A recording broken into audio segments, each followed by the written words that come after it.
All right, we're going to unpack a pretty wild theory today.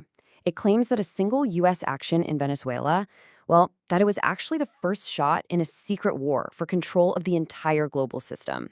Let's get right into it. So it all starts with one thing, the U.S. going after Venezuela's regime. Seems straightforward, right? But the theory we're digging into today asks a really provocative question. What if all those headlines, the ones about oil, sanctions, all that political drama, what if that was all just a smokescreen for something much, much bigger? Okay, before we go any further, just a quick and really important note. Our goal here is simply to explain this theory exactly as it was laid out in our source material. We're breaking down the argument for you. We are not endorsing it, and we are not fact-checking it. All right, so let's start with that first piece of the puzzle, the whole situation in Venezuela. Now, the story you usually hear is pretty straightforward, but this theory, well, it suggests we've been looking at it completely wrong. And this is where things get really interesting, because the theory completely flips the script on the motive.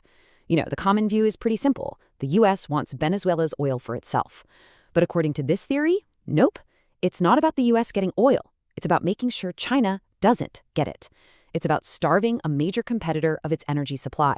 And the person who came up with this is super upfront about it. They say, look, this is a theory. I don't have any insider information. I just have this gut that this is probably right. And that's really important to keep in mind as we dive deeper into this whole thing. Okay, so let's peel back the next layer of this onion. If the goal is bigger than just oil, then who are the real targets? This is where the whole theory takes a sharp turn. Away from just geopolitics and straight into the world of high finance and, well, power brokers. The speaker points to this one quote from Marco Rubio as the key that unlocks the whole thing. He said, "We're going after the cartels and the oligarchs." Now, most people heard cartels and just thought, okay, another drug war. But the theory claims that the second part of that sentence, the part about the oligarchs, that was the real signal. So that's the crucial distinction right there. You hear cartels, you think of a local crime-fighting operation. But when you throw in the word oligarchs, suddenly, according to this theory, the battlefield isn't just regional anymore, it's global. It's about targeting those super wealthy, powerful people who kind of operate behind the scenes above the law. So what's the connection between cartels and oligarchs? How do they fit together? Well, to explain it, the speaker basically dissects a criminal organization to show you a secret partner. The one that makes the whole thing run. And yeah, you guessed it, it's all about following the money. Yeah, this breakdown really lays it all out.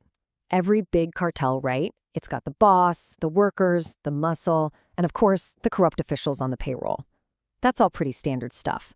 But the theory says there's a fifth, absolutely critical piece, the one that almost nobody goes after. And that's the banks, the entire financial system that cleans and moves all that dirty money. And that is the big strategic shift being proposed here. Forget the old way of doing things, just taking out the kingpin. Because what happens? History tells us another one just pops right up to take his place. This theory argues the real strategy is to go after the financial plumbing, to completely cripple the system that lets these guys operate all over the world. To make this point, the source brings up the Jeffrey Epstein case as a huge example. They claim he moved something like $13 billion, which triggered over 70 yellow tickets inside the banks. Now, these yellow tickets are basically internal red flags for suspicious activity. They're supposed to kick off an investigation. The whole argument is there's just no way that much money moves without the banks knowing exactly what's going on. Which makes you ask, who's really pulling the strings here? Okay, so let's recap.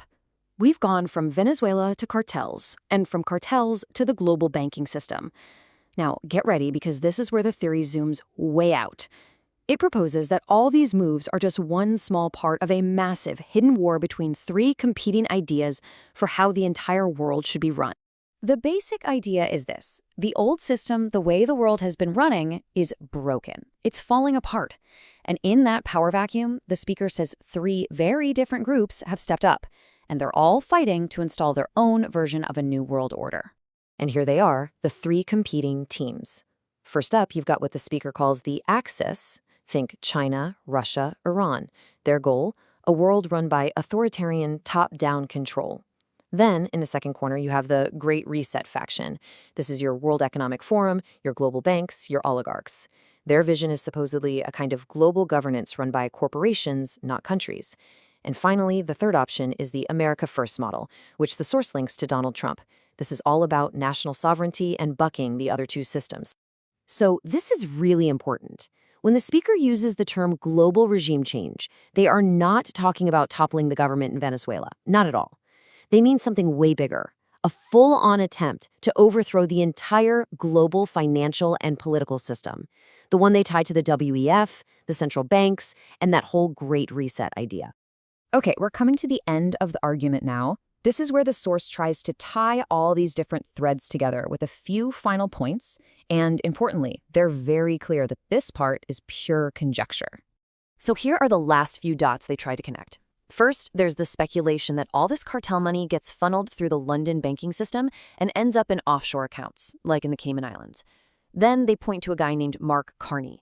He went from being the head of the Bank of England to the head of the Bank of Canada. The implication here is that this financial web stretches right into North America. And the final piece, they bring up some comments Trump made about how Canada and Panama should basically be U.S. protectorates. The theory says this wasn't just some random remark. It was a hint at a grand strategy to control these critical financial and shipping hubs, effectively locking down the Americas from those other two global factions. And that's the theory. It's a huge, sprawling story that connects foreign policy, shadowy criminal networks, and this epic vision of a global power struggle. In the end, it really boils down to one big question. Are all these different points the scattered pieces of a hidden master plan? Or is it just a really compelling story that's been woven together from a bunch of coincidences? We'll leave that one for you to decide.